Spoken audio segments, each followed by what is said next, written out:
né? Eu tenho uma bio sua e eu queria falar um pouquinho aqui para o pessoal que ainda não te conhece, né? Mas você vai até explicar melhor, falar melhor quem você é. O Adriano Sampaio eu vou até ler aqui a bio porque ela é um pouquinho comprida. Ele é permacultor pelo coletivo PermaSampa, desde 2019.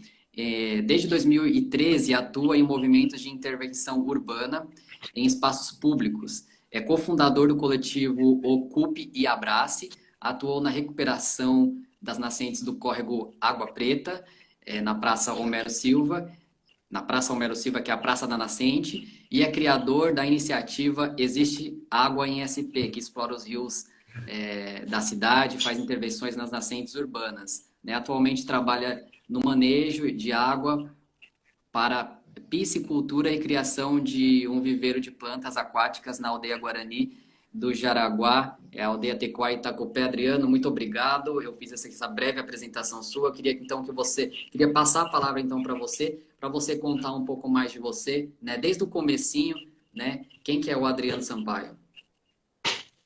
Boa noite aí, Thiago. É um prazer e uma honra estar com você, né? Que é um parceiro que está desde o começo, né? Quando eu cheguei na aldeia, né? A gente, inclusive, fez muitas coisas juntos, né? Inclusive até um filme, né? Eu já participei de um filme seu sobre o Ribeirão das Lavras, né? Então, a gente já tem muita história para contar aí dessa caminhada, né? E obrigado mesmo pelo convite. É uma honra. E meu trabalho começou em 2013, lá na Praça da Nascente, na Pompeia. A gente formou um coletivo para cuidar desse espaço, né? Que era uma praça que era abandonada, né? Pelo poder público, não era frequentado pelas pessoas. E a gente ocupou aquela praça no intuito de trazer, ocupar com iniciativas socioambientais e culturais que rolam na cidade, né? Só que nessa praça tem 7 olhos d'água do Rio Água Preta. E a gente formou esse coletivo e fez essa intervenção nas nascentes da praça. A gente fez alguns lagos, isso sem a ajuda do poder público no começo, né? E depois o poder público a gente começou a dialogar e começou a apoiar. Foi uma subversão, né, que a gente fez no começo, né? Porque a gente viu que havia necessidade de fazer algo com aquelas nascentes. Nascentes que os moradores antigos já sabiam da existência. Só que elas estavam, como posso dizer, elas não tinham um caminho, elas ficavam até impedindo a passagem das pessoas, porque ficava encharcado, né, o solo da praça, né? Então essa nascente ela não tinha uso nenhum, né? Então o que a gente fez primeiro foi fazer um caminho para essas águas, para esses 7 olhos d'água, né? Usando conhecimentos de permacultura, pessoas com conhecimentos tradicionais também, pessoas que, por exemplo, moradores que moram no entorno da praça, que têm conhecimento que já veio da roça, podia participar, né? A gente sempre foi aberto, né, para as pessoas chegarem e participarem, né, desses mutirões. E a partir daí o meu interesse pelas nascentes da cidade cresceu. E eu comecei a explorar os rios da cidade na época da crise hídrica, em 2014, né? Eu comecei a percorrer a cidade consultando mapas para descobrir como é que estão as nascentes, né? Então eu escolhi uma bacia hidrográfica na cidade e fazia esse percurso, né? Tentando encontrar essas nascentes. Aí eu criei uma iniciativa que se chama Existe Água em São Paulo, aonde eu comecei a fazer um registro dessas nascentes, fazendo vídeos curtos, falando o nome do rio, que bairro que está aquela nascente, procurando conversar com moradores mais antigos. Então, isso em plena crise hídrica, querendo mostrar mesmo a situação de nossos rios.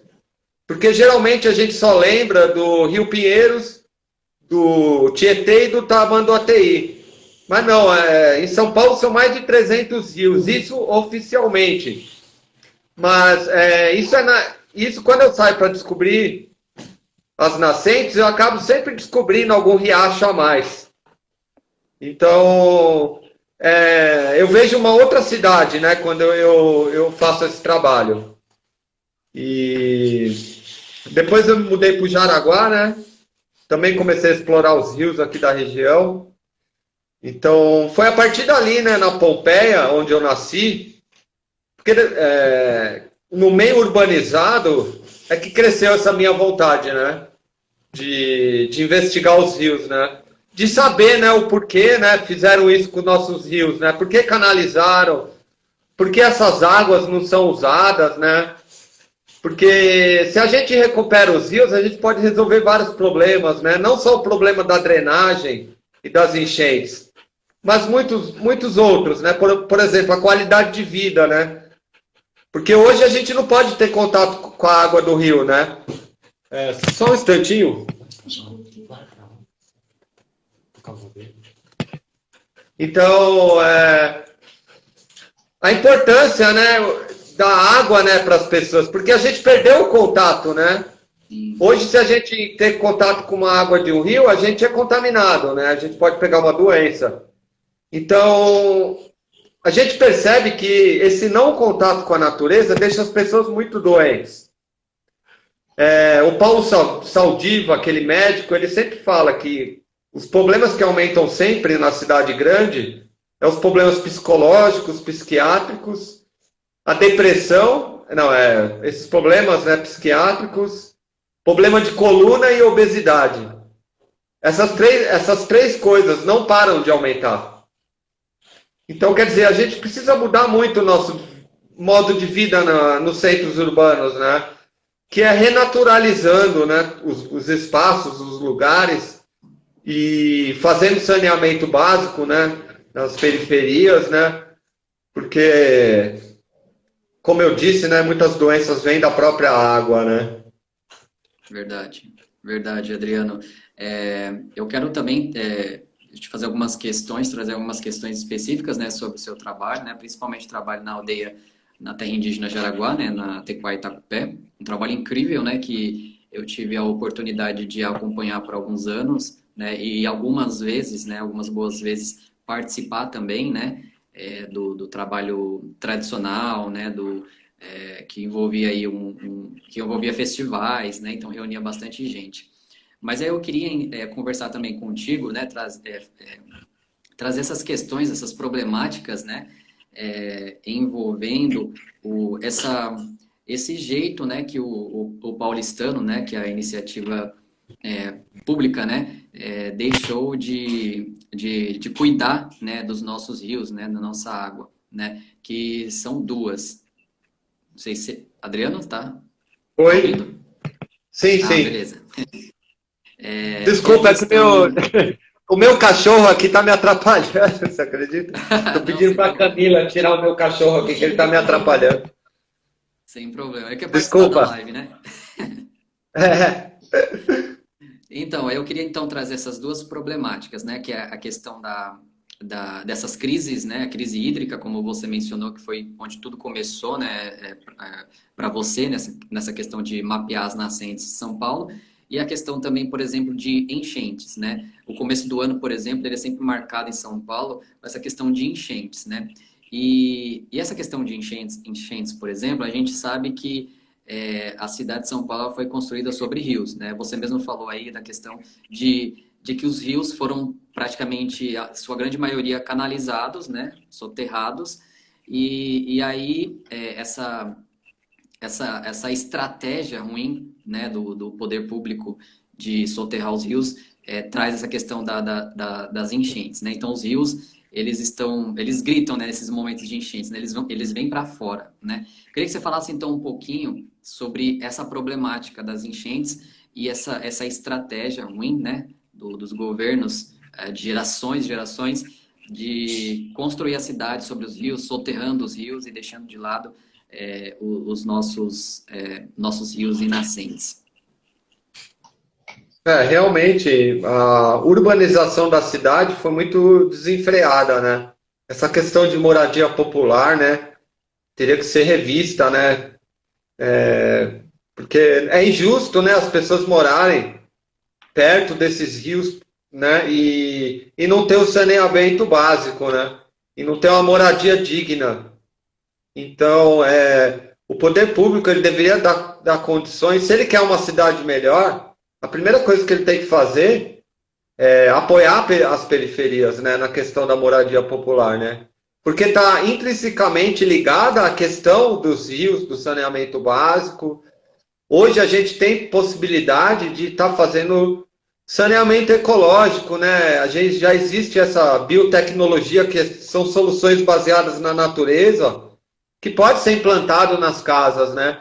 A gente não precisa também fazer tratamento de esgoto longe, né? A gente pode fazer o tratamento local. A mesma coisa eu digo em relação à água dos rios. Para que buscar água tão longe na cantareira se a gente tem essa água? A gente precisa cuidar da água que está no nosso quintal, que é na cidade, nos centros urbanos, né? Começar, porque já existe a tecnologia. O que falta mesmo é vontade política, né? Porque você pode conversar com qualquer pessoa da periferia, eles querem a recuperação de um rio. Eu tenho certeza que eles não querem viver perto de um rio que cheira mal e que só traz doença, né?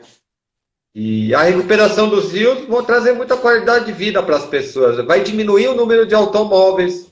Imagina se tivesse a cidade interligada por parques lineares, a gente pudesse ter transporte pluvial no Rio Tietê e no Pinheiros, transporte de mercadorias, por exemplo, fazer em cada ponte fazer um ponto de escoamento, né? Fazer uma logística, né, de tudo isso.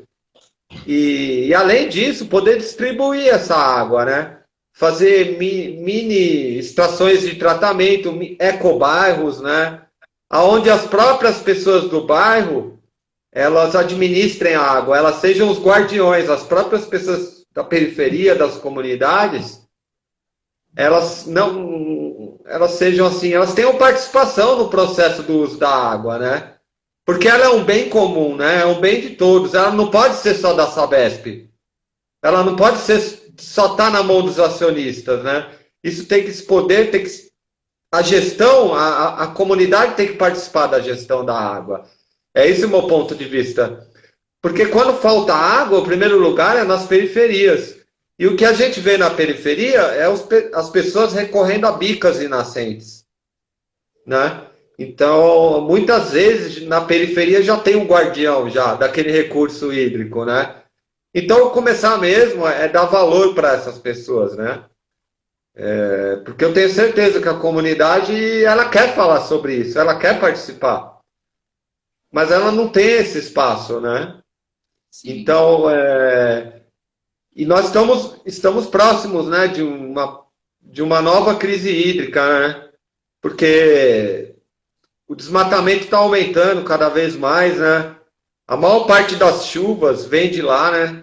São os chamados rios voadores, né? Quem quiser pesquisar, vale a pena, né? Quem fala isso é o cientista Carlos Nobre, né? Antônio Carlos Nobre. Vale a pena você ver isso, né? Porque está tudo interligado, né? Quando a gente mata um rio, como fizeram com o Rio Doce, para você ter ideia, a febre amarela aumentou muito lá. E ela desceu para cá. Por quê? Porque a gente matou os predadores, matou os peixes, matou os sapos. Destruiu toda uma cadeia, né? Isso. O planeta Terra está tudo interligado, né? Então, a gente tem que repensar, né? Porque daqui a pouco vai fazer a curva e não vai dar para voltar mais. Porque toda ação nossa tem uma reação, né? Então a gente está no momento de repensar mesmo, né? A pandemia, ela nos trouxe isso, né? Começar a repensar, porque essas doenças, esses vírus, já é uma profecia dos indígenas. Você pode ver que tudo que os indígenas falam anda de mão dadas com a ciência, né? Pô, você viu a profecia dos Yanomami, né? Tem um filme que lançaram agora, que chama A Última Floresta, que é o Davi Copenaua, né, que é um indígena, junto com o diretor Luiz Bolognese, né? O Davi Copenaua, antes da pandemia, ele falou que se o homem continuar com essa ambição de garimpar a terra, fazendo buraco, vai sair dali um vírus, que vai tirar o ar das pessoas. Um espírito, né? Ele falou. Uma doença que vai tirar o ar das pessoas.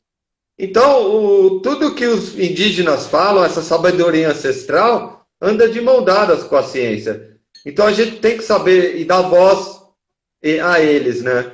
Escutar o que eles têm a nos dizer, né? Nesse momento tão difícil que a gente está passando, né? Com tanta política predatória, né? Ultimamente eu tenho escutado muito o Krenak, o Davi Copenaua, sabe? Essas vozes aí que dissonantes, né? Que tem algo, uma mensagem do que realmente está acontecendo, sabe? Porque eu fico preocupado com as futuras gerações, né? O que vai sobrar para elas, né? São Paulo, se continuar com esse desmatamento, pode virar um deserto, né? Essas crises hídricas sucessivas agora podem ter menor tempo, né? Antigamente demorava mais tempo, né, para ter uma crise hídrica. Mas agora, por causa desses eventos extremos climáticos, a situação mudou no planeta, né? A gente tem que saber enxergar isso, que a situação no planeta hoje é diferente. As calotas polares estão derretendo. O consumo está aumentando. A gente tem que ser responsável por tudo que produz. Todas as empresas, elas têm que ajudar, cara. Elas têm que estar, cara, participar na questão do meio ambiente. Todo mundo é responsável por essa merda que a gente está agora, né, cara? Então, Exatamente. precisamos ir para cima, cara. Eu acho que isso é dever de todo mundo, cara. Ir para cima mesmo, cobrar, fazer nossa parte onde você estiver aí, sabe? Onde você mora, cuidar do meio ambiente, ou seja, plantando árvores, fazendo hortas comunitárias, plantando seu alimento, sabe? É essa a revolução para mim. É começar essa revolução, entendeu?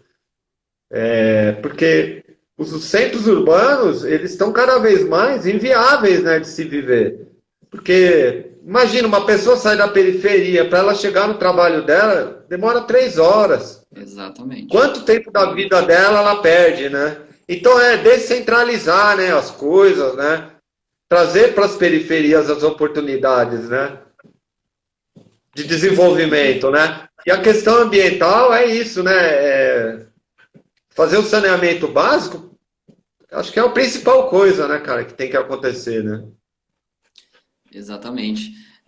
Bom, falando um pouquinho sobre crise hídrica, Adriano, a gente está numa época agora do ano de estiagem, né? Embora choveu bastante nesse final de semana aqui na região de São Paulo, inclusive eu estava passando pela Billings, né, ontem, e a chuva estava muito intensa ali no reservatório, né?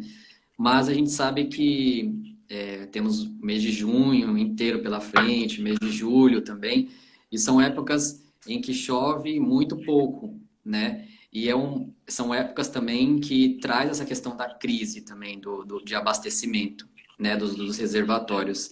Eu estava vendo uma entrevista há alguns dias atrás do presidente da Sabesp falando sobre essa fase que vai entrar agora, né, de possível de racionamento. Ele disse que não vai ser necessário fazer, que a situação está meio que sob controle, foi algo mais ou menos do tipo que ele disse, né?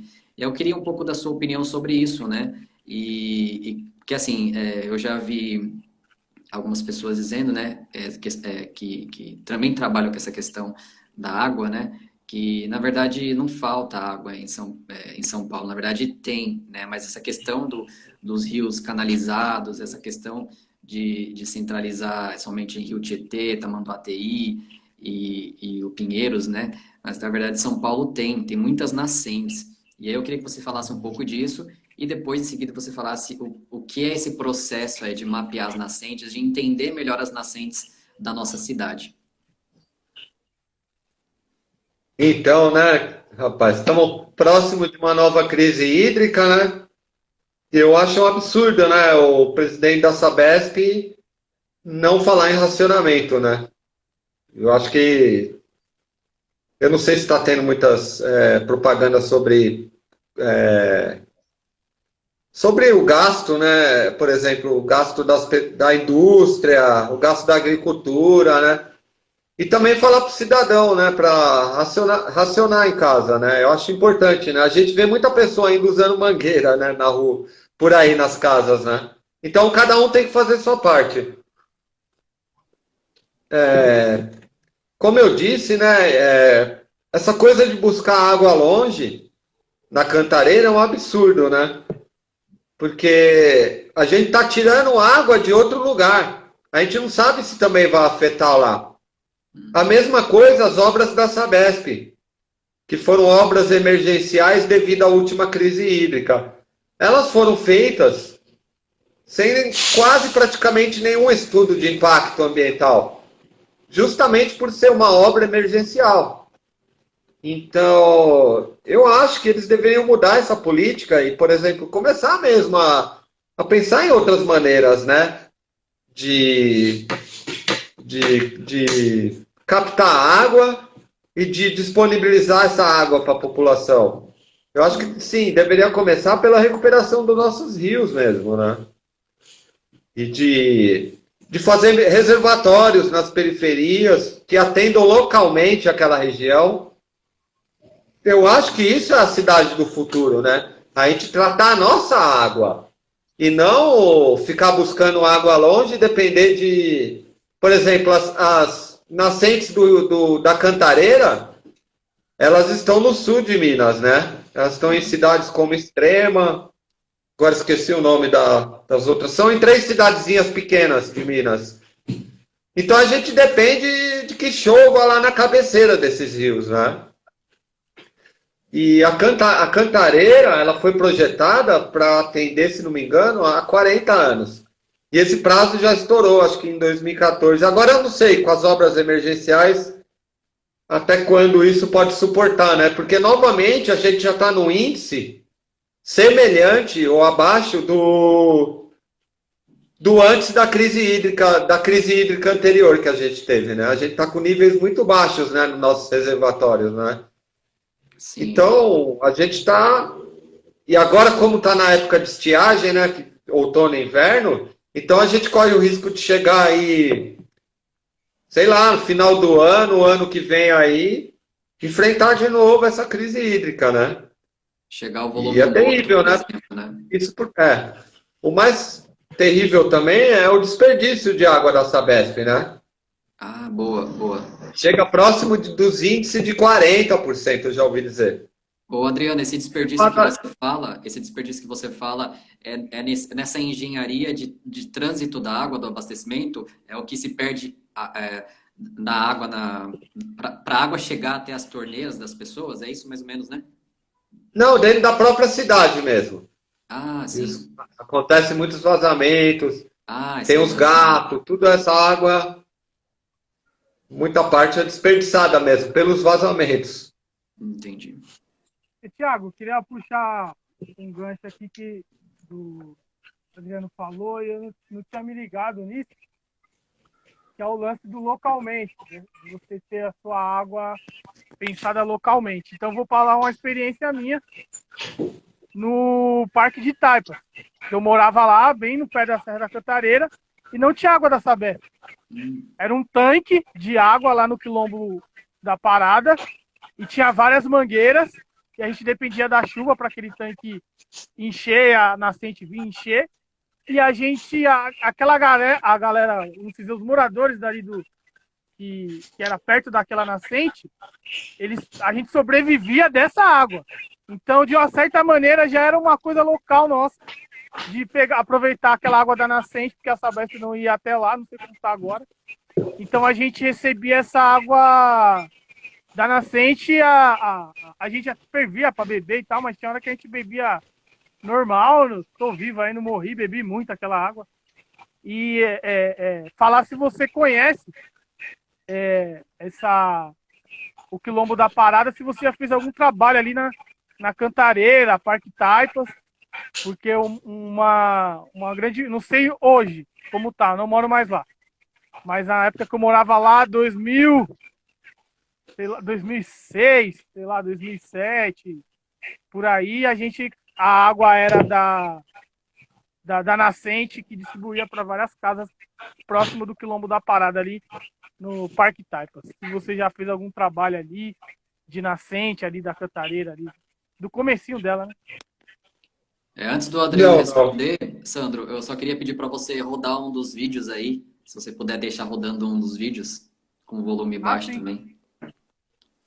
Se quiser passar o vídeo agora e depois eu respondo, É uma boa também. aí depois eu já emendo o assunto sobre o trabalho na aldeia. Boa, boa. Pode ser o da TV Brasil primeiro? Ou os dois, direto, se quiser os dois, vocês que sabem. Pode ser o da TV Brasil primeiro. Tá bom. Tá carregando aqui a gente fazia a nossa... O Quilombo da Parada, eu já ouvi falar. Mas eu nunca fui lá ainda. Eu não tive o prazer de conhecer, mas quando tiver uma oportunidade, vai ser uma honra ir lá, sim. E esse lance de pegar água localmente é sensacional. Eu acho que deveria ser feito assim na cidade toda. A gente fazia isso de forma clandestina, né? Pela necessidade, pela a civirologia de se virar para ter a água, a gente se virava lá e tinha água. Foda-se essa besta. A arte da civirologia. Às vezes a gente tem que usar a subversão, né? Para alcançar certas coisas e para depois isso virar tipo uma coisa oficial. O poder público aceita depois. Olha lá. É para rolar com áudio? Pode rolar com áudio, pode rolar. Então, peraí. Então, eu pensei que era sem o áudio, então deixa eu arrumar aqui rapidinho. Já pode botar com áudio, que aí depois ele responde a sua pergunta. Ligar aqui o... Vixe, aqui é muita tecnologia do Thiago. Peraí, tá rolando o áudio? Tá fechado. E essa, né, foi a forma que o Adriano encontrou para recuperar e preservar as nascentes que ele encontrou aí pelo caminho. Em 8 anos, ele já criou quase 20 lagos, incluindo numa aldeia indígena encravada no coração de São Paulo. A água é um ser vivo sagrado para o povo guarani. Na aldeia Itacupê, que fica aos pés do Pico do Jaraguá, o rio foi assoreado pelo desmatamento do entorno. Mas, há 6 anos, as nascentes começaram a ser recuperadas. Nós temos ainda aqui uma nascente que tem espírito, água que tem vida, né? Então, isso para nós é importante e isso fortalece o nosso espírito, o nosso corpo físico, né? Então, eu acho que é importante a gente cuidar e preservar para que esse espírito continue, né? Hoje, a aldeia conta com 3 lagos cheios de peixes para pescar. O resgate da nascente foi feito por este ambientalista, junto com os indígenas, a partir de técnicas ancestrais. Eu comecei a entender essa cultura deles através desse trabalho, né? De passar as 4 estações aqui nesse lugar, se conectando com vários elementos, né?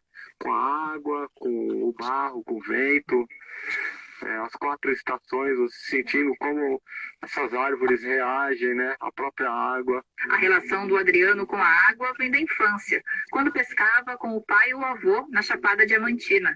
Mas foi na metrópole, ao se deparar com nascentes escondidas sob o concreto e o asfalto, que ele resolveu se tornar um criador de lagos na cidade. Mostrar para as pessoas que ali é uma nascente de um rio. Então, por isso que eu faço essa intervenção, né? Montando um microecossistema. Eu crio uma água, introduzo peixes, plantas de beira de rio. Desde 2013, Adriano já criou cerca de 20 lagos em São Paulo, a maioria deles em praças, onde ainda é possível fazer intervenção.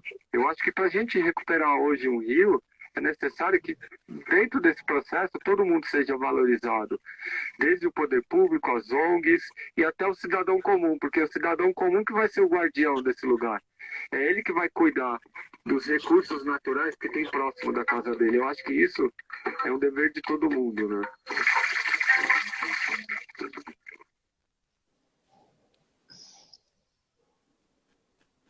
É isso. É isso. Você já quer responder agora, então? Outro ou quer comentar? Ou comenta, eu já preparo outro aqui. Oi? Ah, tá. Não, eu vou comentar sobre o trabalho na aldeia. Esse trabalho aí é o mais importante que eu faço, né? que é dentro da aldeia Guarani Itacupê, aqui atrás do Pico do Jaraguá. Lá dentro tem um rio que está assoreado, porque antes dos guaranis retomarem esta aldeia, essa terra, o homem branco foi lá, desmatou uma boa parte e plantou eucalipto. O eucalipto, ele não é do nosso bioma da Mata Atlântica e ele empobrece o solo e tira muita água do solo. Aí quando vem as chuvas, toda a matéria orgânica da terra, né, vai para o leito do rio, fazendo com que esse leito do rio suma e cresçam plantas nesse lugar, né? Plantas como taboa e capim, que é planta que se adapta em lugar muito encharcado, né? Então, quando eu conheci o primeiro cacique lá da aldeia, o cacique Ari, o seu Ari, ele me contou toda essa história, né, desse rio, do Ribeirão Manguinhos, né, aonde ele falou que o sonho dele era ver aquele rio aberto, porque lá havia grandes lagos naturais, né? E ele sempre me falava que sonhava um dia que eu ajudasse ele nesse sonho, né?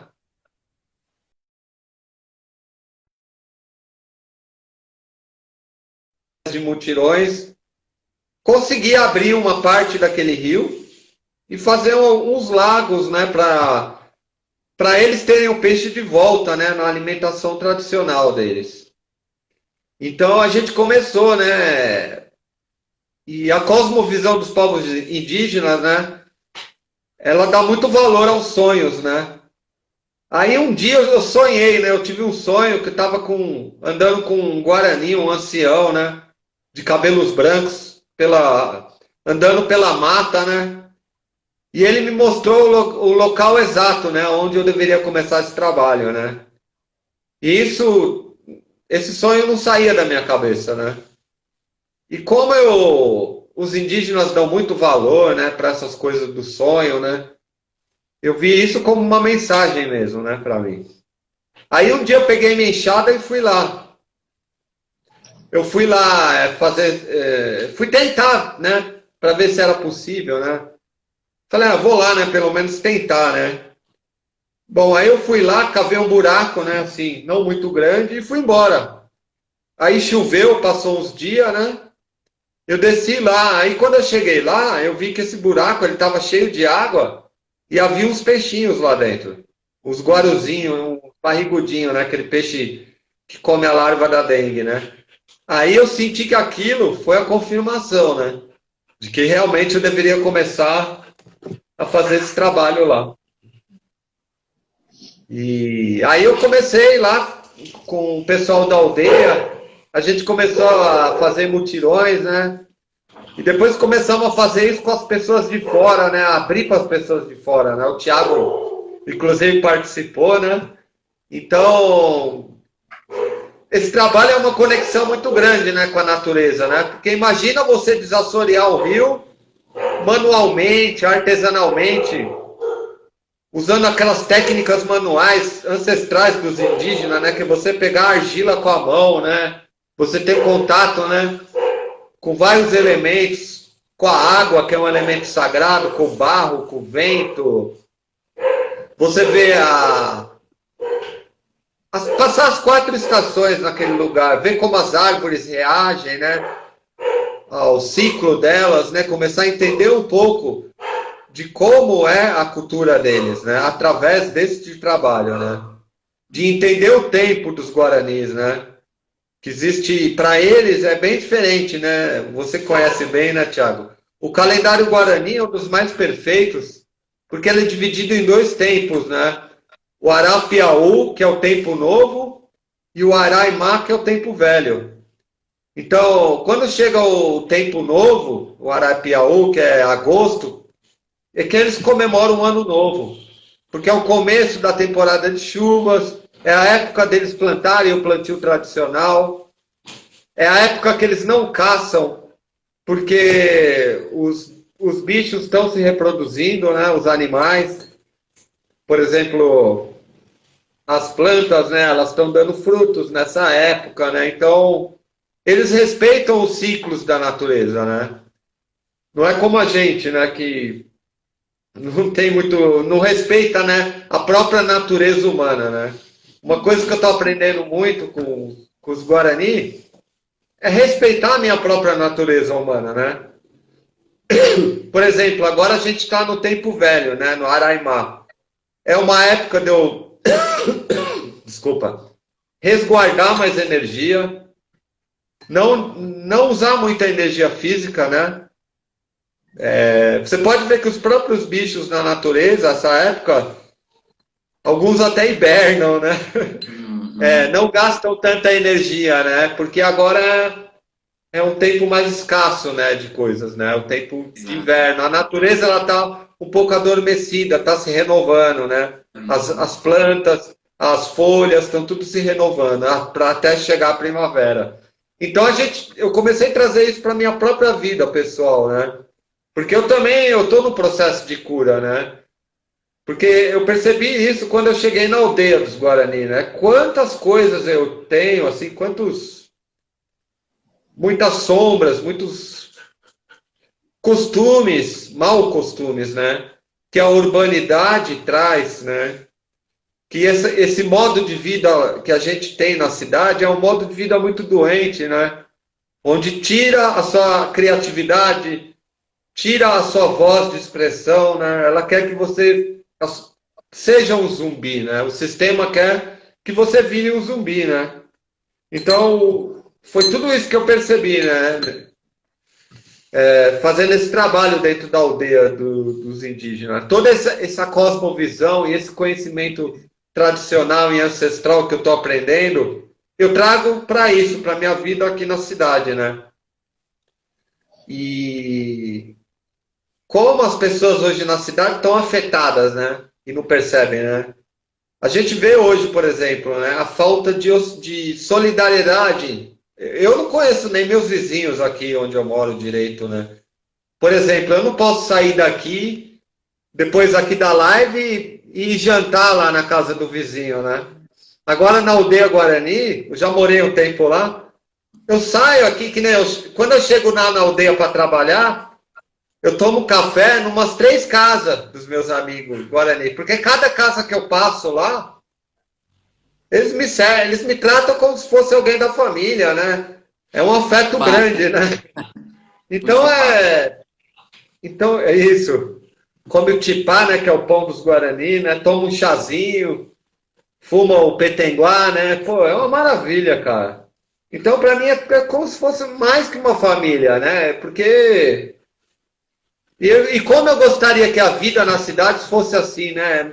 Essa solidariedade, né? Eu poder sair daqui, bater na porta do vizinho lá e falar, ô, compadre, eu vim jantar aí, tem um prato de comida para mim, coisa natural, que como se fosse natural isso, né?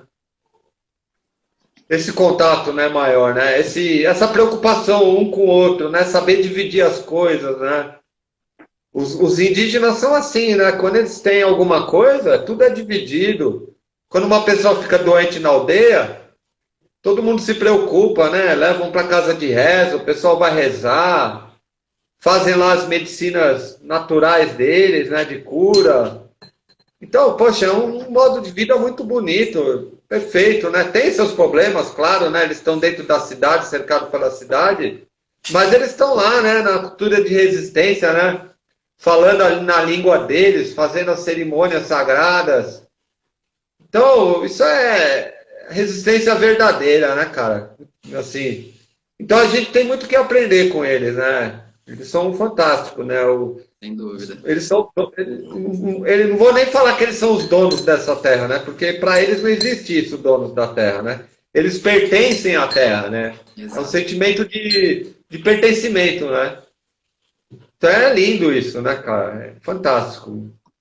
Cada Exato. dia que eu convivo com os indígenas, eu quero viver mais com eles, né? Porque é muito aprendizado, né? Pra gente, né, cara? Porque hoje, cada vez mais, a gente está numa sociedade individualista, egoísta, consumista, né, meu? Então a gente precisa mudar isso. Ainda mais que o planeta, né? Ele tá com febre, né, cara? O vírus é uma febre que o planeta tá, né? Ele tá querendo expurgar o que tá fazendo mal para ele, né? Porque se o ser humano for extinto, a natureza se regenera sozinha, ela não precisa da gente. Né? Isso como se diz, é uma ilusão, né? Muita pretensão, né, do ser humano achar que ele pode dominar a natureza, cara. Uhum. Tá muito enganado, cara. Ele vai entrar pelo cano, né? Pensando assim, né, cara? Ô, Adriano, a gente está quase já chegando aqui no finalzinho, tem mais ou menos uns 10, 12 minutos, né, Sandro? Ah, então se quiser passar o outro vídeo do trabalho que eu faço de investigar as nascentes, Se quiser, que não é um mapeamento afetivo, né? Não é um mapa oficial que eu faço, né? Depois que mostrar esse vídeo eu explico. Talvez Oi, a gente Sandro. até bater uns 10 Vai, minutos ainda mais, né? Para poder apresentar os vídeos aí. Então, Sandro, se você puder preparar o outro vídeo, então. E aí eu já vou até lançar. Na verdade, eu vou ler aqui uns comentários, né? Tem uma galera participando da hora. aqui. Salve Deixa eu todo mundo aí. Só para lembrar, Thiago, que a live vai ficar aberta depois aqui. Quem quiser entrar, trocar uma ideia, Canal Segunda Negra, ele daqui a pouco fica a live aberta para quem quiser estar trocando uma ideia rapidinho sobre esse lance que a natureza se regenera sozinha. Outro exemplo na prática é o córrego que tem ali na Viela do Retão, no Jardim Rincão, né? Um dia de manhã, 5 da manhã, amanhecendo 6, eu tava esperando, acho que o Zazá na ponte, eu não sei. Aí eu olhei o rio embaixo, mano, e o rio tava transparente. Porque a madrugada não teve, ninguém ficou jogando sujeira nele. Então ele sozinho, a água ficou, eu falei, caralho, a água tá transparente, a água é preta de dia. E a água tava transparente de manhãzinho, tá ligado? Então, a natureza, ela, se a gente parar de poluir, já era. Ela faz o resto do serviço, né? Verdade, irmão. Exatamente. Eu a vou ler gente aqui uns que é o comentários vírus, aqui. Vou ler aqui uns comentários. A Ana diz assim, crise hídrica e enchente. Antagonia purinha de uma cidade que não escuta suas águas. Seu trabalho é lindo, Verdade, Adriano. lindo. Aí Que lindo, hein? do Paraná verdade. também, ele deixou alguns comentários aqui. Ele falou: Coca-Cola e Ambev são donos da maior parte de água do Brasil. Para eles nunca falta. A privatização da água, né? Foi muito discutido também aí no ano passado, né? A questão da privatização da água. O Adriano falou um pouco aí sobre essa questão de essas grandes empresas aí dominarem, né? Essa questão aí da água, né? E que mais? Bom, tem bastante mensagem aqui, uma galera participando. Acho que a gente pode tocar o vídeo então agora. Qual o vídeo? Caçadores, Ribeirão. O Caçadores. Caçadores. Que aí depois eu tenho uma pergunta para você, tá, Adriano? Que é mais... Tá. Será que ele não pode colocar o vídeo em tela grande? Ele fica aberto aqui. Tem que afastar um pouco, né? Aí sobe aqui, Rua Córrego Azul. Qual o nome da rua? Não, e a ideia é depois que a gente faz essa primeira etapa de ver o canalizado e aberto, tem que usar deles. Tem que tentar descobrir essa aqui. Tenta afastar um pouco o celular, Sandro. Essa aqui é uma que saindo do morro. Para ficar melhor, Dá para colocar em tela grande? para abrir mais a tela, eu vou pedir para Eloá. Eloá, eu vou tirar você, depois você volta, porque aí o Thiago vai descer aqui, ó, e a tela vai ficar maior em cima. Ah, aí dá beleza. para ver o vídeo melhor. Beleza. Agora vai aí, ó. E a gente tem que entrar para dentro do bairro mesmo. Tem uma outra bica na Doutor Torres Neto. E tem uma outra bica na Rua Mais Conhecida. Meu nome é Adriano Sampaio, eu sou ativista ambiental e palestrante.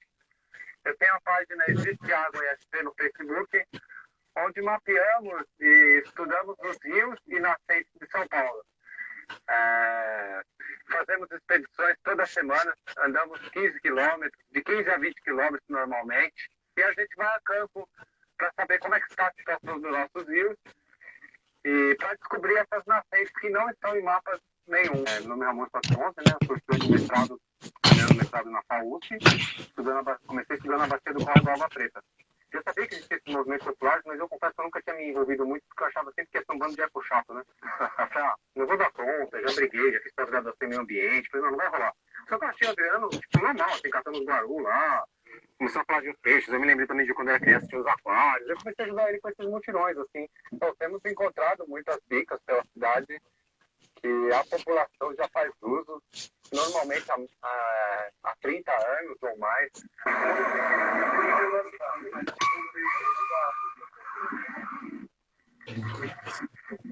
Eles estão agora colocando cisternas, né? Mas a temporada de chuvas já está para acabar. Então eu fico pensando e depois disso, né? O que pode ser feito a curto prazo para sanar esse problema, né? Bom, a finalidade nossa de registrar tudo isso no Existe Água ESP é mudar a conscientização das pessoas e do poder público.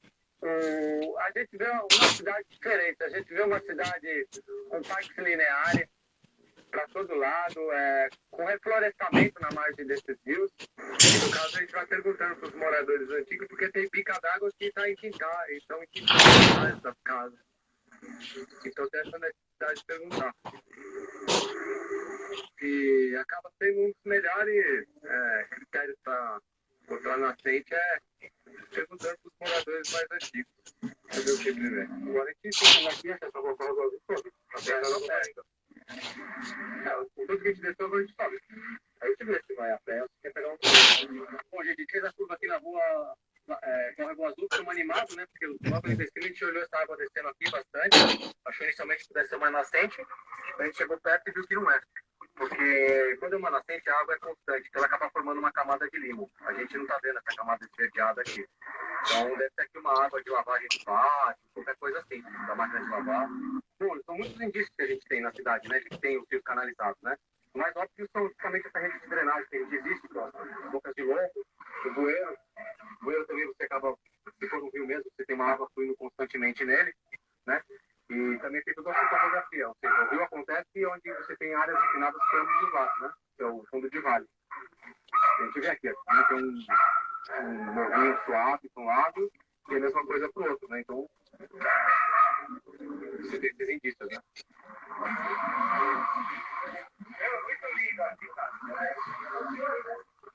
Encontramos aqui, nessa propriedade particular, uma nascente e aproveitaram e fizeram um lago bem bonito aqui, um lago ornamental, um aproveitamento legal de uma nascente. O que deve ser feito, né?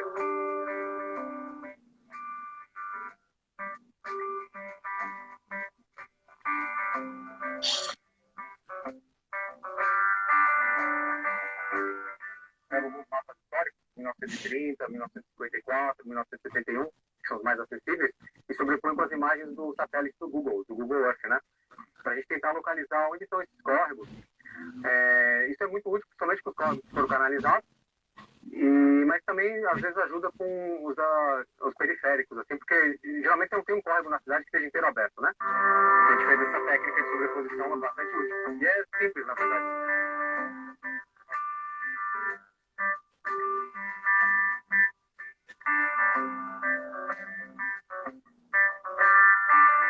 Quando falta água, né, nas periferias, né, o pessoal se utiliza dessas águas das bicas.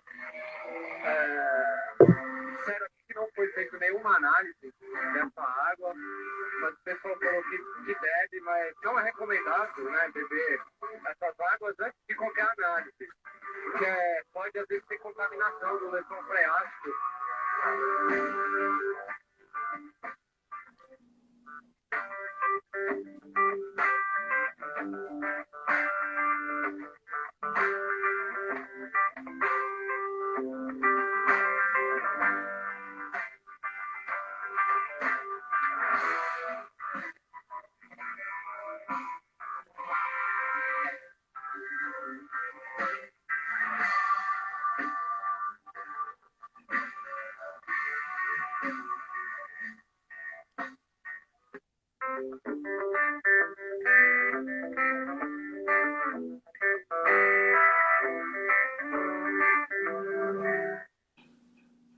Muito massa, muito massa. Valeu. Depois, Adriano, não pode esquecer de falar do financiamento coletivo do Existe Guarani SP. Acho que está aberto, né? Existe água em SP. Isso, existe água em SP. Existe Guarani também. Também. Bom, esse trabalho aí que eu faço é de investigar, né, os rios da cidade, né? Eu consulto esse mapa aí. Esse mapa novo, Quem quiser conhecer, está na internet, no Google, você digita Novo Mapa Hidrográfico de São Paulo.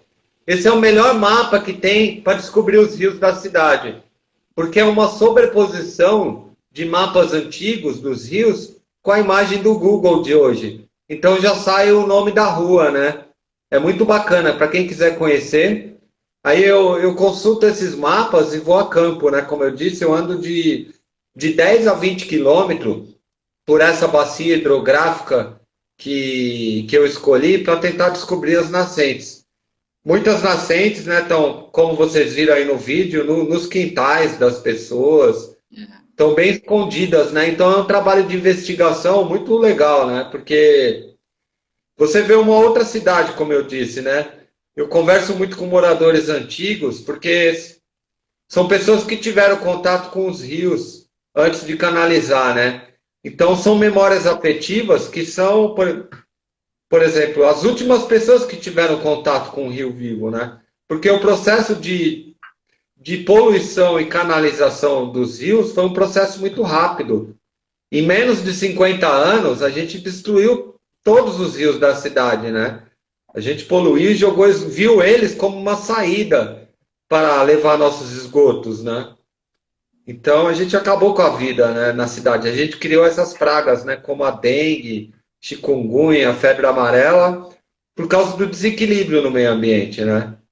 Porque a gente mexeu muito com a natureza, então a gente cria doenças, né? A mesma coisa, o vírus da chikungunya. Alguns cientistas dizem que a gente mexeu no habitat dos animais, né? A gente tirou eles do habitat deles e começou a vender em feiras e isso trouxe a doença para a gente, né? Então tem muitos vírus que estão presentes na natureza, nos bichos, nas plantas, só que na natureza eles estão em total equilíbrio, né? Se a gente vai lá e mexe nisso, esse vírus vem para a cidade, né? E é o que está acontecendo agora, né? Essas pragas urbanas, a dengue, a chikungunya, é justamente porque matamos nossos rios, né? Então a gente mesmo está criando essas doenças, né? Não é outra coisa, né? A gente mexe na natureza, a natureza dá a resposta dela, né, cara? É essa a resposta dela para se proteger dos nossos ataques, né? Então, aí tá tudo interligado. O homem tem que ficar atento a isso, né, cara?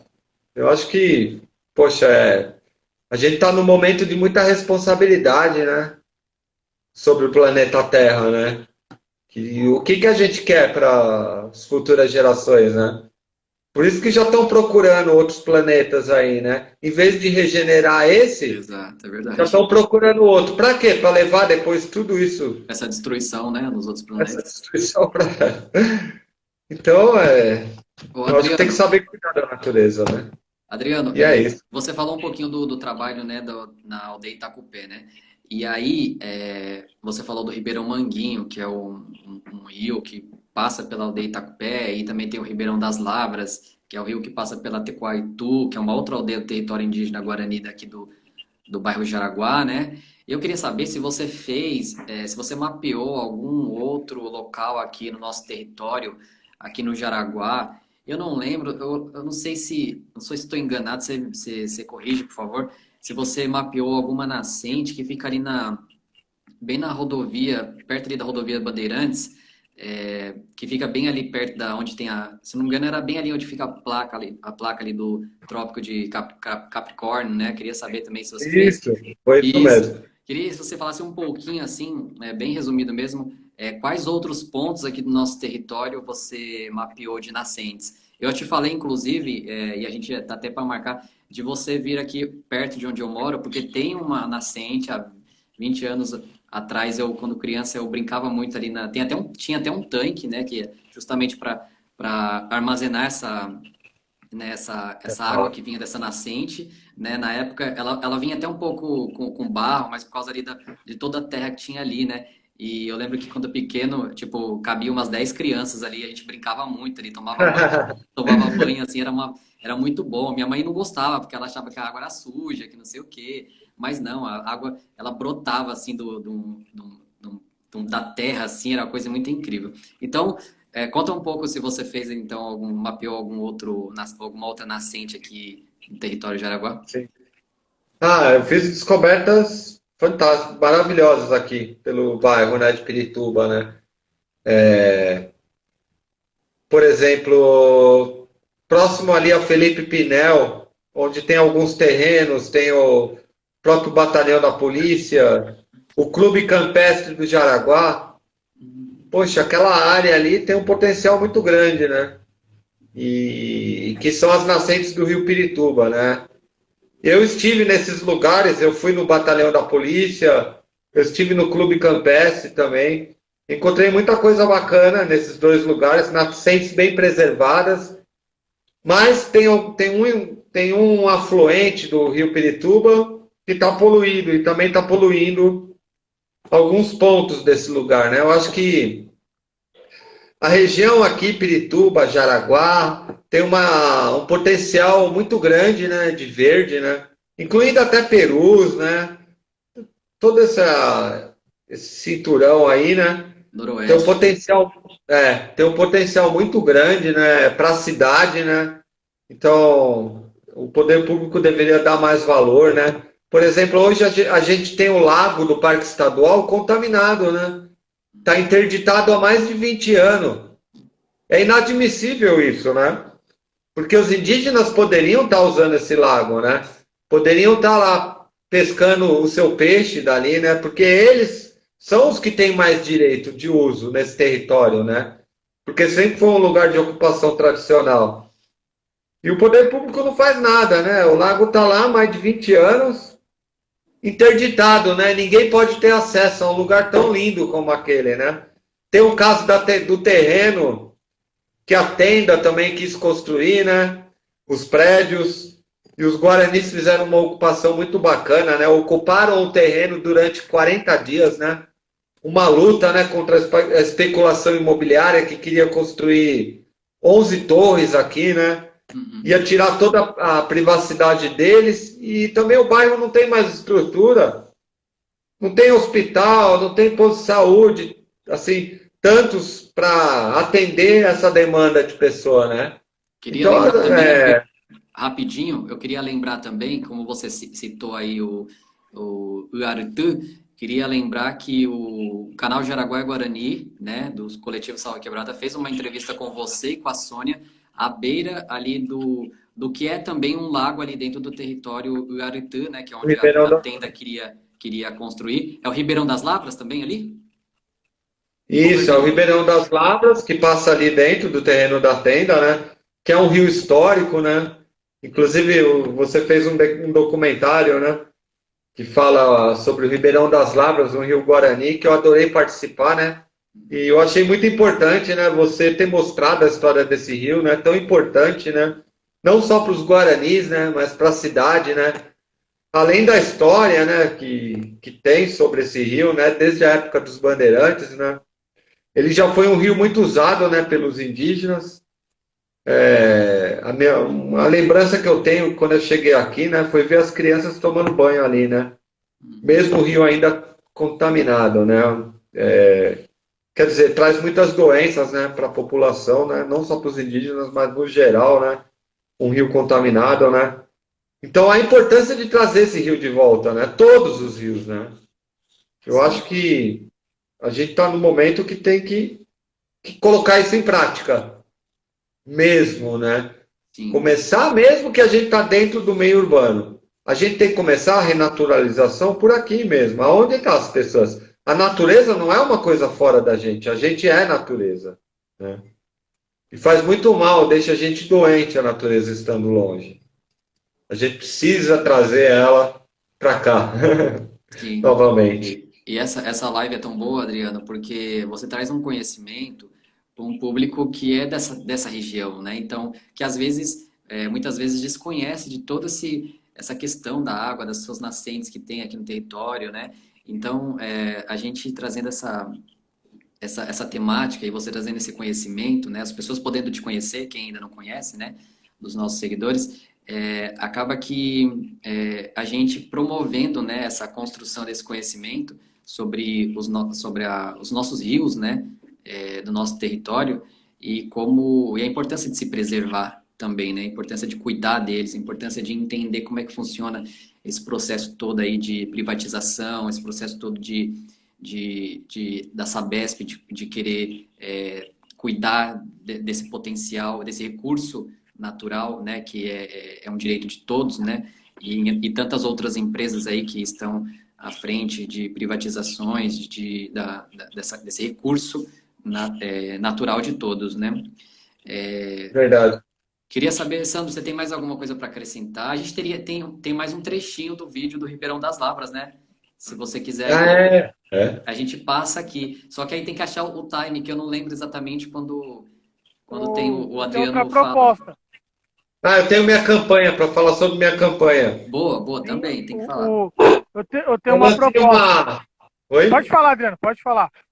Bom, por causa da pandemia, o meu trabalho foi afetado e eu lancei uma campanha no Catarse para trocar por atividades. Minha campanha no Catarse, ela está como Vamos Regenerar as Nascentes de São Paulo. Quem contribuir vai poder fazer uma atividade na aldeia, que é uma oficina, que eu vou fazer uma oficina de manejo da água para aprender sobre o trabalho que a gente está fazendo na aldeia junto com os Guarani. E a outra atividade é um passeio pelo Rio Água Preta, para conhecer o rio que tem mais intervenções na cidade, feita por coletivos e moradores. Então, quem quiser contribuir com qualquer valor, é só acessar lá o Catarse, Vamos Regenerar as Nascentes de São Paulo. Me ajuda aí, que as atividades são bem bacanas. É uma boa, eu Obrigado. já participei de duas e é muito bom porque, cara, a gente aprende tanta coisa assim que a gente não tinha nem ideia sobre rios, sobre o processo, esse fluxo da água, né? Então, muito bacana. Fala aí, Sandro, sua sugestão. Sobre essa campanha do Adriano, depois você pega o link aí, Thiago, tira um print, qualquer coisa, e a gente faz aquele combo aqui nos stories de todos os coletivos. E aí eu coloco aqui também nos stories do Sarau Segunda Negra e coloco o link na bio, para a galera também que cola aqui no Sarau, já ficar mais fácil clicar no link lá. E se quiser participar, ajudar de alguma maneira, vai ser muito bem-vindo. E a proposta sobre o próximo vídeo seria o seguinte: não passar ele agora nada. A gente deixar ele para uma sessão do Cine Taipas depois, para a gente poder assistir tudo e trocar uma ideia. Se o Adriano quiser, lógico. Aí nós depois vai ser uma honra. Então a gente vai marcar, tem essa sessão agora do Cine Taipas durante essa semana. Depois de 15 dias vai ter outra. Aí a gente traz esse filme e traz você de novo para trocar ideia. Eu acho que vai ser melhor do que fazer agora na correria, né? Porque aí a gente vai assistir tudo. Verdade. A gente faz uma roda de bate-papo, um debate sobre o Ribeirão das Lavras. Muito massa. Beleza. Então é isso, a gente já está chegando então, Adriano, aqui no nosso final, nosso primeiro tempo do Sarau Segunda Negra, né? Aqui o espaço aberto aqui para a gente trazer essa primeira live aí da Semana do Meio Ambiente, Favelas e Aldeias de Araguaia e Guarani. Eu quero passar de novo então a palavra para você, Adriano, para você deixar suas considerações finais. Bom, eu agradeço muito aí pela oportunidade. Obrigado, Sandro. Obrigado, Thiago. Agradeço, né, ao Fofão Rock and Bar, ao Salve Quebrada, ao Segunda-feira Negra, a toda a rapaziada da periferia, né, que faz um movimento, que está na resistência aí. Um salve. Que vamos pensar, né, nessa questão da recuperação dos rios com amor e carinho, cuidar das nascentes, dos espaços verdes, plantar seu próprio alimento. É isso, cara. Essa é a revolução. Valeu, rapaziada. Muito obrigado. E um abraço pro Marcelo, pro Fofão Rock and Bar aí. Deve estar aí, né? Vamos terminar, porque nós estamos no Sarau, nós temos que ter poesia. Então tem uma poesia aqui do nosso novo livro, Luta, Luto, Luta, Luto. Chama Jaraguá Resiste. Que massa. Não é moradia popular. Não é obra social. É ação imobiliária de especulação. É extermínio da cultura. São 880 apartamentos no total. É extermínio do povo pobre. Obra de gentrificação. A tenda desrespeitou as leis ambientais, derrubou 500 árvores, matou animais e quer destruir também os mananciais. Vamos ter resistências. Preserve o Jaraguá. Preserve a Mata Atlântica. Apoie a luta dos Guarani. apoia a criação do Centro Ecológico Iarateí e a memória da cultura guarani. Sônia Aramirim. Oh, que pesado essa. A Sônia, no nosso livro do Sarau Segunda Negra, eu acho que aqui já fecha as ideias com essa fala dela que ela deixou aqui para o nosso livro. Muito obrigado aí, Adriano, foi da hora. E vai ter um encontro marcado aí mais para frente. Vamos trocar ideia aí no Cine Taipas. E quando passar tudo isso, nós vamos rodar essas sessões, tudo lá no Fofo Rock Bar, lá para nós trocar ideia lá. Boa, vai ser massa, hein? Boa. Valeu, pessoal. Muito obrigado. Valeu mesmo. Um abração para todos. É nóis. Da hora. Valeu, Adriano. Valeu.